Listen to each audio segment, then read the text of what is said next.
Hello friends, welcome to my channel Joy Technicals and News. আজি আপোনালোকক এই ভিডিঅ'টোত বিশেষকৈ ইউনিক আইডিৰ ওপৰতে যেহেতু আপোনালোকক মই কম আৰু সাধাৰণতে আপোনালোকে সকলোৱে জানে যে ইউনিক আইডি আপোনালোকে হয়তো এটা সময়ত সকলোৱে বনাইছিল আৰু যিসকল নতুনকৈ এডমিশন কৰিছে সাধাৰণতে তেওঁলোকে ইতিমধ্যে ইউনিক আইডি বনাইছে। সো যিসকল সাধাৰণতে ফাৰ্স্ট সেম আছে বা থাৰ্ড হওক বা ফিফথ হওক বা হাই সেকেন্ডাৰী ফাৰ্স্ট ইয়াৰ সেকেন্ড ইয়াৰ সকলোৰে যেহেতু ইউনিক আইডিৰ প্ৰয়োজন হয় গতিকে আপোনালোকে ইউনিক আইডিটো এবাৰ সাধাৰণতে যেতিয়া বনায় সেই ইউনিক আইডিটো আসলতে আপোনালোকে আপডেট কৰিব লাগে। সো এতিয়া যেহেতু আপোনালোকে যদি হাই সেকেন্ডাৰী ফাৰ্স্ট ইয়াৰ থাকোতে যেতিয়া ইউনিক আইডি বনাইছিলে সেই ইউনিক আইডিটো আসলতে আপোনালোকে এতিয়া আপডেট কৰি ল'ব লাগে। যদিহে আপোনালোকে সেকেন্ড ইয়াৰত আছে বা যদিহে আপোনালোকে ডিগ্ৰী পাইছে বা থাৰ্ড সেমত আছে সকলোৱে সাধাৰণতে আপোনালোকৰ যি ইউনিক আইডি সেই ইউনিক আইডিটো আসলতে আপডেট কৰি লোৱাটো দৰকাৰী। যেহেতু এই ইউনিক আইডিৰ থ্ৰুৱেদি আপোনালোকক বিভিন্ন ধৰণৰ যি সুবিধাবিলাক সেই সুবিধাবিলাক আপোনালোকে পাব আৰু ইয়াত যিবিলাক আপডেট সাধাৰণতে আপোনালোকক দৰকাৰ সেই আপডেটবিলাক যদি কৰি ৰাখে নিশ্চয় আপোনালোকে বিভিন্ন ধৰণৰ আসলতে চৰকাৰৰ ফালৰ পৰা পোৱা সুবিধাবিলাক আপোনালোকে পাবলৈ সক্ষম হ'ব।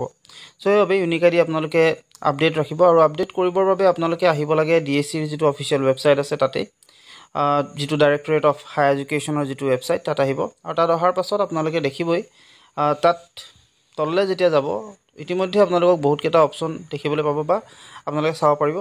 ইয়াত প্ৰথমতে আছিল ৰেজিষ্ট্ৰেচন, দ্বিতীয়টো হৈছে student login unique ID and date of birth দি কিনে, থাৰ্ডটো হৈছে students login unique ID and password আৰু ফ'ৰ্থটো হৈছে কলেজ ইউনিভাৰ্চিটি লগইন আৰু ফিফথটো হৈছে forgot unique ID click here to retrieve. এতিয়া আপোনালোকে যদিহে আপডেট কৰিবলৈ হয় তেতিয়াহ'লে আপোনালোকে দুটা পদ্ধতিৰে ইয়াত আপডেট কৰিব পাৰে। এটা হৈছে আপোনালোকৰ যি ইউনিক আইডি যেটো আগত আছিল সেইটো আপোনালোকে দিব পাৰে আৰু লগতে যেটো ডেট অফ বাৰ্থ সেই ডেট অফ বাৰ্থটো দিলেও আপোনালোকে ইয়াত আপডেট কৰিব পাৰে। দ্বিতীয়টো হৈছে ইউনিক আইডি আৰু পাছৱৰ্ড, আপোনালোকে যেটো পাছৱৰ্ড দিছিলে ইউনিক আইডি বনোৱাৰ সময়ত সেই ইউনিক আইডিটো আৰু লগতে পাছৱৰ্ডটো দি কৰিব পাৰে।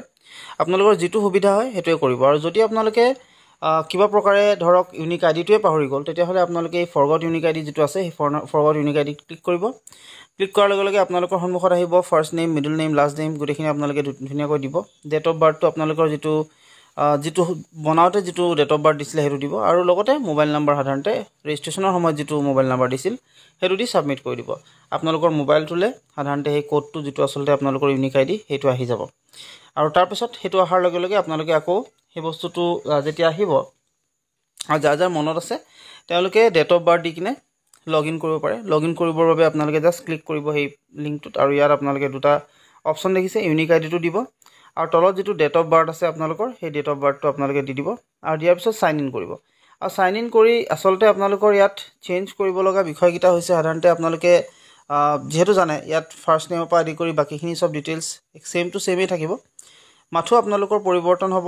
আপোনালোকৰ যি ক্লাছ সেই ক্লাছবিলাক পৰিৱৰ্তন হ'ব আৰু ক্লাছবিলাক পৰিৱৰ্তন কৰাৰ ক্ষেত্ৰত আপোনালোকে দেখিছে এক্সামিনেশ্যন এণ্ড কোৰ্স ইনফৰমেশ্যন যেটো আসলতে আছে সেইটো আপোনালোকে যেতিয়া ৰেজিষ্ট্ৰেচন কৰাৰ সময়ত যেতিয়া আপোনালোকে এটো কৰিছিলে তেতিয়া আসলতে ইয়াত যেটো এডমিশনৰ কাৰণে এপ্লাই কৰিছিলে তাত দিছিলে আপোনালোকে যদিহে আপোনালোকে মেট্ৰিক পাছ কৰিছিলে তেতিয়া আপোনালোকে দিছিলে হায়াৰ সেকেন্ডাৰী স্কুল সাৰ্টিফিকেট তেনেকৈ বুলি দিছিলে আৰু যদি আপোনালোকে বিএড এডমিশন আন্ডাৰ গ্ৰেজুৱেট দিছিলে। সো এতিয়া সাধাৰণতে ইয়াত যিসকল সেকেন্ড ইয়াৰ থাকিব তেওঁলোকে হায়াৰ সেকেন্ডাৰী যিসকলে সেকেন্ড ইয়াৰ পালেগে তেওঁলোকে হায়াৰ সেকেন্ডাৰী সিলেক্ট কৰিব আৰু যিসকল ডিগ্ৰী পালেগে তেওঁলোকে আন্ডাৰ গ্ৰেজুৱেট সিলেক্ট কৰিব আৰু যিসকলে পিজি পাইছে অৰ্থাৎ মাষ্টাৰ্ছ কৰিছে তেওঁলোকক পিজি সিলেক্ট কৰিব।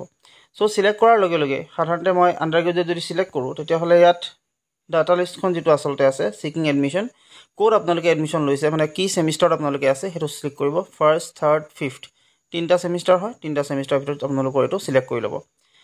ইয়াত নহয় আপোনালোকক যেটো মই দেখালো মেথড তাত। তাৰ পিছত নেক্সট আহিব লাষ্ট এক্সামিনেশ্যন পাছ। সো ইয়াত আপোনালোকে যদি ফাৰ্স্ট সেমিষ্টাৰ সিলেক্ট কৰে বা যদি ধৰি লওক থাৰ্ড সেমিষ্টাৰ সিলেক্ট কৰে তেতিয়াহ'লে ডাটা লিষ্টত আপোনালোকে ইয়াত দেখাব লাগিব লাষ্ট সেমিষ্টাৰ বা লাষ্ট এক্সামিনেশ্যন যেহেতু 12 টো মেইন হয় গতিকে আপোনালোকে 12 টো আহিব ইয়াত সিলেক্ট কৰিব। ৰেজিষ্ট্ৰেচন নাম্বাৰ যেটো আসলতে আপোনালোকৰ আছিল লাষ্ট এক্সামৰ সেই ৰেজিষ্ট্ৰেচন নাম্বাৰটো ইয়াত দি দিব। লাষ্ট এক্সাম অৰ্থাৎ আপোনালোকৰ এটো হাই সেকেন্ডাৰী দিছিলে গতিকে হাই সেকেন্ডাৰী দিব। যদি মেট্ৰিকৰ আপোনালোকে হাই সেকেন্ডাৰী যদি আপোনালোকে লাষ্ট এক্সাম যদি মেট্ৰিক আছিলে তেতিয়াহ'লে আপোনালোকে মেট্ৰিকৰ দি কিনে ইয়াত এড কৰি ল'ব। আৰু এটা বস্তু আপোনালোকে আপডেট কৰিব পাৰে হৈছে bank account details. Bank account ডিটেইলছটো যদি আপোনালোকে চেঞ্জ কৰিব বিচাৰিছে তেতিয়াহ'লে সেইটো চেঞ্জ কৰিব পাৰে।